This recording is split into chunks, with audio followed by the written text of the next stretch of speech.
Hey, everybody, and welcome to another episode of the Ad Project Podcast. As always, I'm your host, Joe Schilliard from Ad Advance, and today I'm joined by Corey Brown from Buffa Brand Marketing. Corey, it's awesome to have you on the podcast. Yeah, it's awesome to be here. Thanks so much for having me. Yeah. Well, for people who aren't familiar with you or Buffa Brand, I always love hearing the stories of how people got in the space. Kind of give us a brief story. What were you doing before? How'd you get in the space? What are you doing now? Yeah, so we'll kind of go now. Right now, I'm the CEO and founder of Buffer Brand Marketing. You know, we're a full service Amazon, Walmart agency. So we do a whole host of things and work with our partners to help grow their brands online. How I got here was not as linear as some of the people. A lot of people always say that, hey, I started selling and I ended up at kind of starting an agency. Mine's a little different. I was actually working in the apparel industry and building customized stores for local schools, churches, organizations, and letting them buy apparel through there. And I realized that, wow, I can make money while I'm not working. So you get into work the next day and you see all these orders come in and you're like, and the customer likes it more. So that was my first touch point, kind of getting into the e-com space. And quickly I took a position as like an assistant, working with an Amazon consultant here in the Western New York area. And then, found my way into an in-house role here in Buffalo, New York, helped scale them tremendously over a couple of years. And then when COVID hit, and we had kids on the way, we decided, hey, it's time to do something bigger and better in life and find something that's a little more flexible and congruent with my ideals. So I founded Buffer Brand and brought a couple people with me. 5 years later, here we are, solid team, solid base of partners that we work with, and just getting better every quarter. That's awesome. And by the way, being in Buffalo, we can relate on like overall snowfall between Duluth, Minnesota and Buffalo, New York. Yes, very, very much so. Similar weather patterns. Yeah. And Corey and I were bonding when we were talking before this about just running in general. And for the record, Corey is a much, much, much better runner than I am. I appreciate that, but I can tell you it doesn't matter how fast you're running. If you're training through a winter up here, it is brutal. and we'll leave that there. Yep. Yeah. So for this podcast, we thought it'd be fun to talk through different AI tools that are coming out, and specifically AI image generation. So there's been a number of tools that have come out recently, and a lot of different ways that we could potentially use this as advertisers or as brands as a whole. So I wanted to pick Corey's brain about that. And so Corey, maybe give us a general overview, like what's some key tools that you see that advertisers could use, how this could impact us going forward, like what's useful, what's not, how should we look at the space overall? Yeah, so AI obviously is a very interesting and quickly moving space, especially as it's intersecting with Amazon and e-commerce as a whole. We're seeing a lot of tools pop up, varying degrees of intricate, varying degrees of usefulness. I think we'll get into that a little bit. But there's a huge push to incorporate AI in all facets of e-com, whether it comes from written optimizations and SEO, or the Amazon shopping assistant that's now come into play, that we can talk about a little bit more. The advertising software, AI has been around that for a little while now. And then specifically, I believe in the last 2 weeks here, we've had a couple additional launches of AI images for specifically advertising right now, where you can generate additional content within the platform itself and kind of speed up your creative process, or at least that's how they're touting it. Amazon that is. So I think we can dissect that a little bit more and kind of help people navigate what's useful and what's how to best utilize it, because I think these tools are great, but as with any tool, if you're not skilled with that tool, it's not really that helpful. Yeah, and that's the thing that I've seen is like if you just use a lot of these different image tools surface level, it's really hard to get what you're looking for. So how do you crack through that, and what's some specific tools that have been more useful than other ones?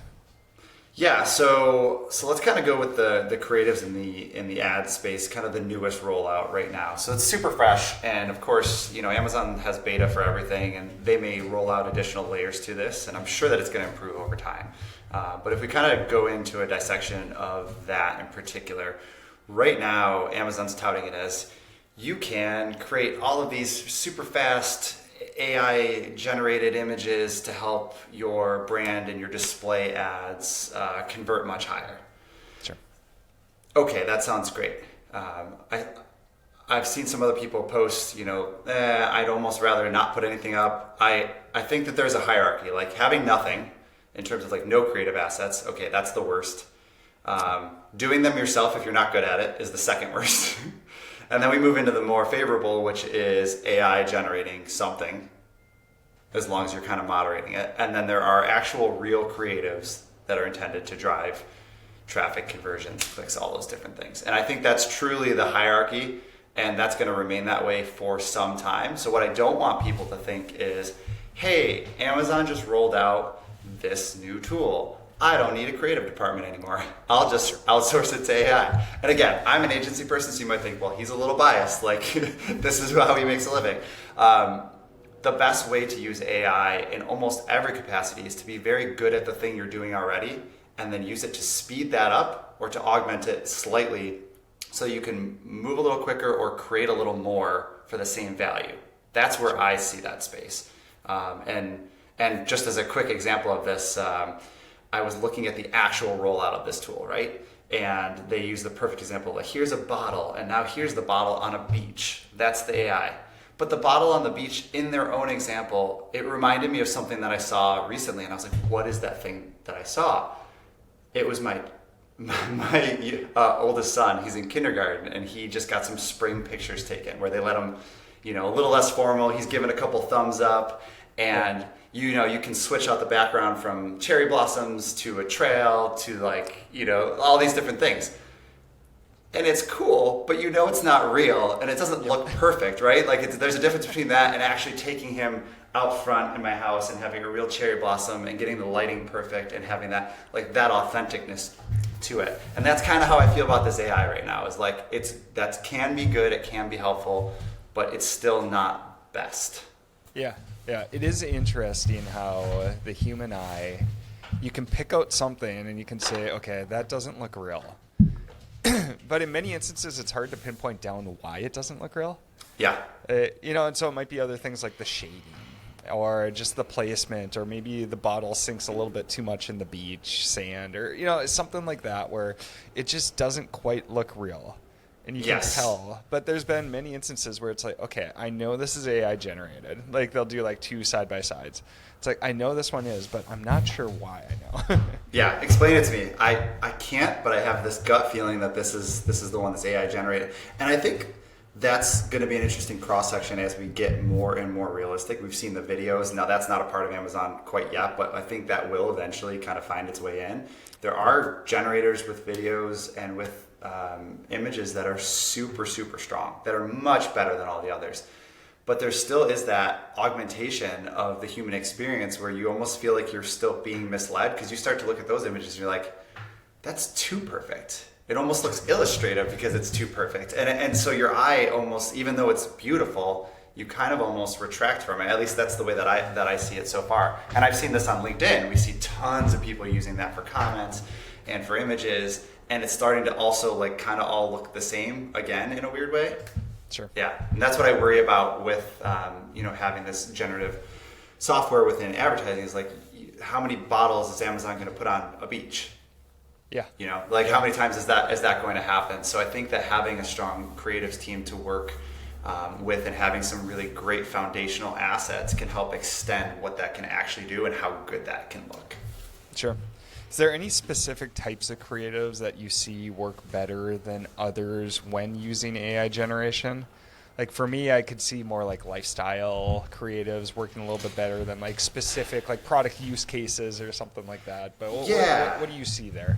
Yeah, and I think that's where it can start to get stronger. I've seen some really good examples of, a can of whatever liquid it may be. Let's pretend it's some sort of soda or something, and it's being poured, and there's light coming in through the kitchen, and like that's a really hard shot to take.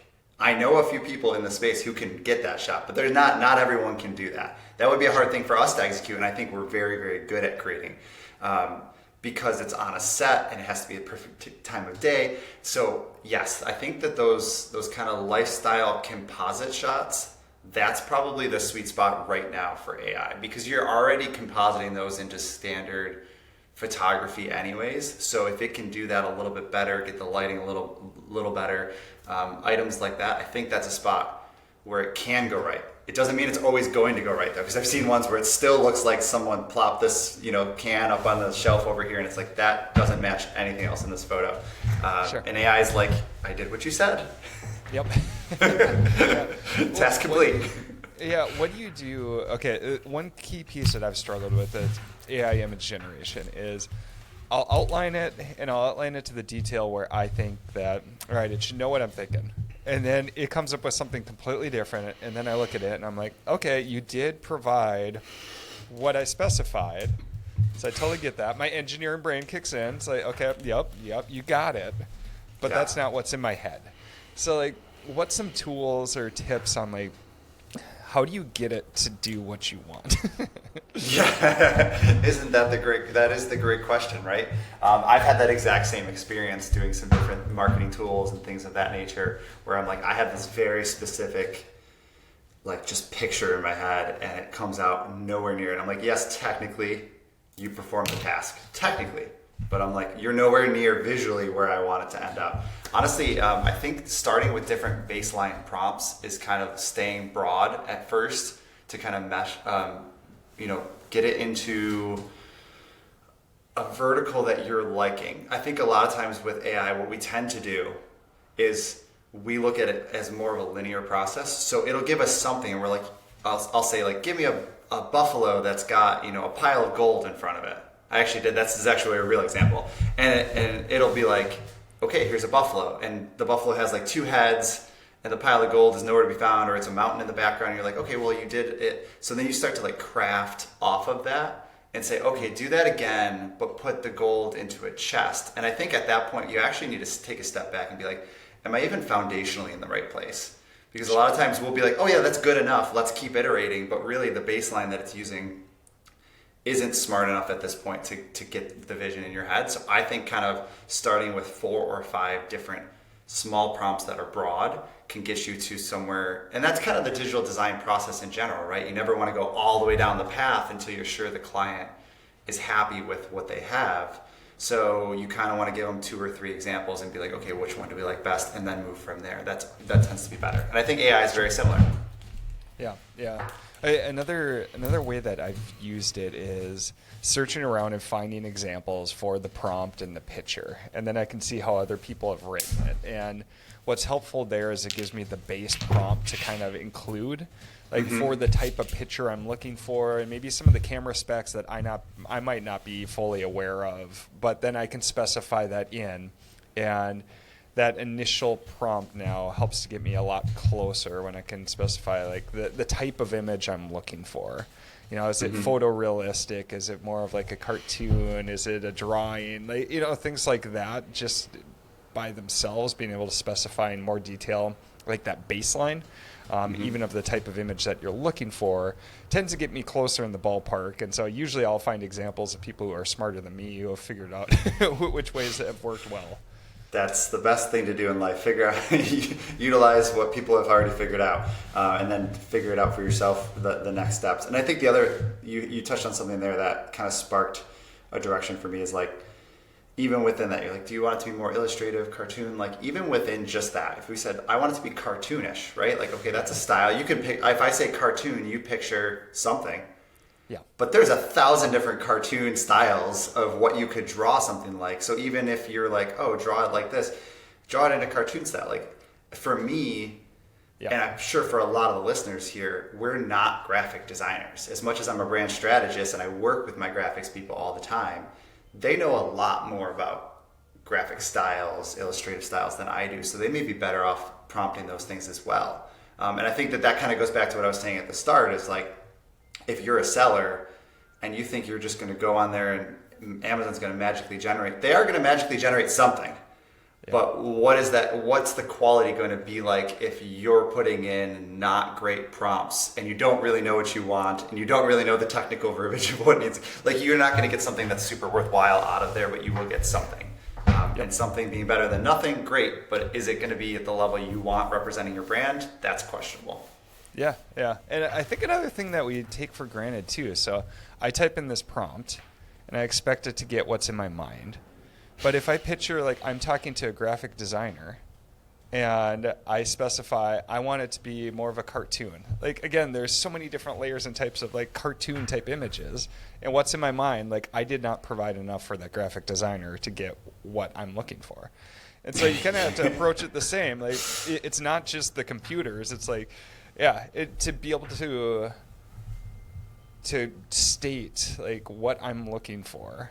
Like, you have to provide a lot of definition for that. And so whether I'm doing it to another person or to AI, I think there's more context that we need to provide than we think originally. Absolutely. And my team, when they listen to this, are going to laugh and say, yep, Corey, you listen to that.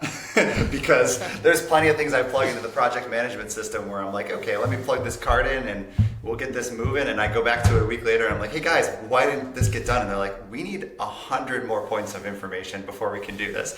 And I'm like, oh yeah, you're right. It's all in my head. And like we said, AI is the same. So my team's jumping for joy hearing that statement. Yeah.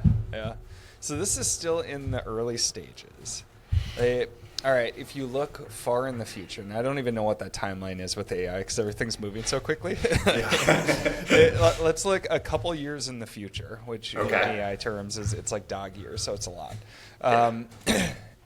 What do you see? Like, how do you start to see AI image generation and ad creatives like changing the industry overall? I think it's going to be similar to a lot of other things in my eyes. Let me wildly speculate here because that's what we get to do when we look that far into the future for AI. So for me, I still think the best at doing all the things in the e-com space are just going to get that much better. I think it's going to be an exponential tool for those who are really good at doing all the baseline things correct. And I think it's going to be a poor shortcut for a lot of other people who are going to start to use, they're going to put all of their list. Let's just look at a listing as an example. You have all these points of contact. There are going to be people that just plug all of that in. They put their product in one time into an AI generator and they generate an entire listing super quickly. And we're seeing it already. So we've seen this happening. But like you said, now the entire listing looks not human, not right. There's something off. Maybe it cheapens the product. Maybe it cheapens your brand. I think that's the world we're headed towards. We're already kind of on the cusp of that. I also think that there's just going to be a huge influx of AI everything. And then I think there's also going to be that inevitable pullback where people go, oh, I'm going to kick it old school now. I'm going to do it the other way. And so I think there's going to be a little bit of that, just like there's been in social media, just like there's been in a lot of things. There's always this huge push and then it gets really saturated and people get a little tired of it, and then they pull back, and they want something different. And then I think we'll see a few waves of that before maybe something even new comes in. But we'll see where the tech goes. I mean, it really does depend. I think the tech has changed drastically over the last year. So a few years from now, we could be in for it. Yeah. One thing I'm really excited about with it is we love to get very, very detailed on our audience segmentation for advertising. Mm-hmm. When we get up to like Amazon's DSP, like there's so many different ways that you can find different individuals who are interested in your products and how they may look at the product or want the product to be talked about may be very different for each audience and maybe each individual. And so one thing I'm really excited about is right now, creatives are a constraint on how well you can reach out to those individuals through the creatives, and how well you can customize it. And so what I am excited about is tools that are going to get built into like hyper customize creatives in ads for those different audiences and can speak directly to them. Where I see it could go too far is, with like individual data and everything, like you could really customize the ad to the point where it reaches the creepy factor pretty quickly. Yes. And so there could be that pullback too. But what I am really excited about is the ability to take something that was not as scalable on the creative side and then be able to fine-tune that for each of these individual audiences as you go. Mm-hmm. The tools have to be there where it looks realistic enough where those flags don't go off like, okay, this is AI generated. But in a couple of years, maybe we could get there, and now you have scale on the creative side where you didn't have that as much before. Yeah, and I think a good example of that would be like, so we have a client that we sell sachets of coffee syrup, different flavored coffee syrup. You're familiar with the bottle pumps, but we've got the on-the-go version of that. And so when I think of that, I think, okay, we were looking at some different markets, and we were saying, okay, so the people would take this to the beach, they take this hiking, they take this to work, on and on. There's a whole bunch of different places. And now you can kind of show that maybe in some different ways where you can quickly create hyper-focused creatives on there. So there is the ability to do that if done well and moderated well. So I think that is exciting. But then, like you said, there's also the creepy factor where at some point they're going to be like, here's a picture of you from Facebook from 15 years ago, and you're holding the coffee, and you're like, how did that, when do we cross that threshold? What do people allow? It's always great. It's like, okay, you can see this piece of furniture in your living room. Okay, that's cool. But at what point do we cross over? We're like, wait a minute, that's my living room. Like, how did they get that? And I think there's going to be, obviously there's going to be a lot of legislation around AI as well. So we'll see how that kind of curbs things and keeps it regulated, because it's definitely a wild world out there right now. Yeah. Like I was even having a conversation with Noah in the office, and for whatever reason he was talking about cherry blossoms. Really big into cherry blossoms, even though we don't have them around here. and then all of a sudden I scroll down in my Facebook feed, and there's a picture of another person standing in front of cherry blossoms. And so he's like, I told you it's listening to us. And it's like, it's not listening to us. Like, it's just the algo. But like even that sparked the creepy factor where it's like, okay, they know too much about us. And now this has been over customized. Yes. And I feel that way too. You can have that pullback. Yep. Mm-hmm. Well, my wife, me being, a marketer, I don't love getting ads. As much as I love putting them out, I don't love getting them. I don't know if that's all marketers or all advertisers, but I feel the same way. We've had many conversations in offices away from phones with different people about very random topics, and then all of a sudden you get a Facebook ad, and somebody just happened to be telling me a story about their cat, and I don't even have a cat. I'm not a cat person. I'm a dog guy. And all of a sudden I'm getting ads for like kitty litter. And I'm like, I had one conversation with a lady in HR about a cat earlier. And that is, to me, that is really creepy. It's way too invasive. Maybe it works for that brand, but like even as a brand, I almost don't want to get to that level. I think that there's got to be kind of a break there. And I think AI is going to push us up against that. I think more so than anything else before, because between that and the overall algorithms, it is getting to a point where it's just a little too good, and people are going to start to shy away, I think. Sure.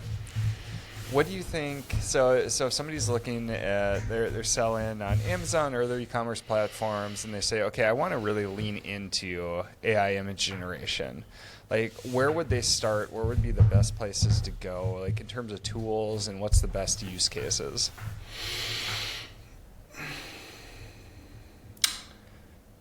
Be skeptical of it right now, a little bit, healthy dose of skepticism. But beyond that, taking the first steps into utilizing that, I think where we're talking is one of the areas, which is just like being able to get more granular with some of your creative when it comes to sponsor brands and sponsor display. That can ultimately be a good thing if harnessed correctly. I think when it comes to the AI side of anything, I think you need to be working with people who understand it.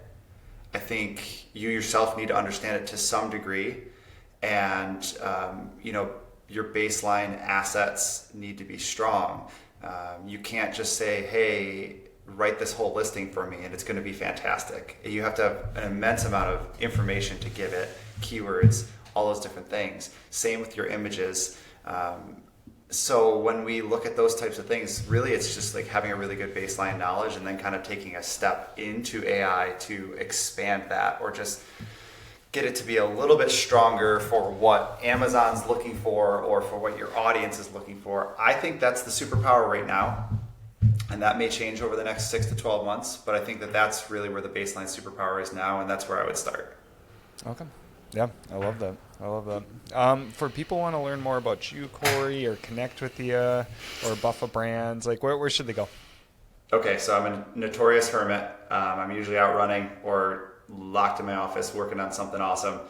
So I don't really do a lot of social media. So if you're looking for me, we can connect at bufferbrand.com, or if you want to hit me up on LinkedIn, it's a little bit of a guessing game whether I'll get back to you or not. But that's probably the best place to get some updates from me, or connect if you really wanted to. Other than that, just let my team connect with you. And yeah, shows. I go out to a lot of shows and do a lot of speaking, so we'll be at a bunch of shows this year as well. Nice. That sounds good. Any major ones coming up that you got on the schedule? No, we did CES, we did Prosper. Those are some big guys. The next ones are just the white label events, which are kind of a lower tier event in my opinion. But they'll be good. I'm speaking at those, so I think that'll be great to kind of connect with one. But no, none of the big ones scheduled quite yet. We'll be looking at the fall to get to some of Amazon's events and maybe even a Walmart event or two. Nice. Sounds good. Yep. We'll have to connect at those. Lovely. Sounds great. Yeah. Well, Corey, thanks again for joining the podcast. It was awesome having you on. And for all the listeners out there too, I really appreciate you listening to this podcast. And as always, we'll see you on the next episode of the Ad Project Podcast.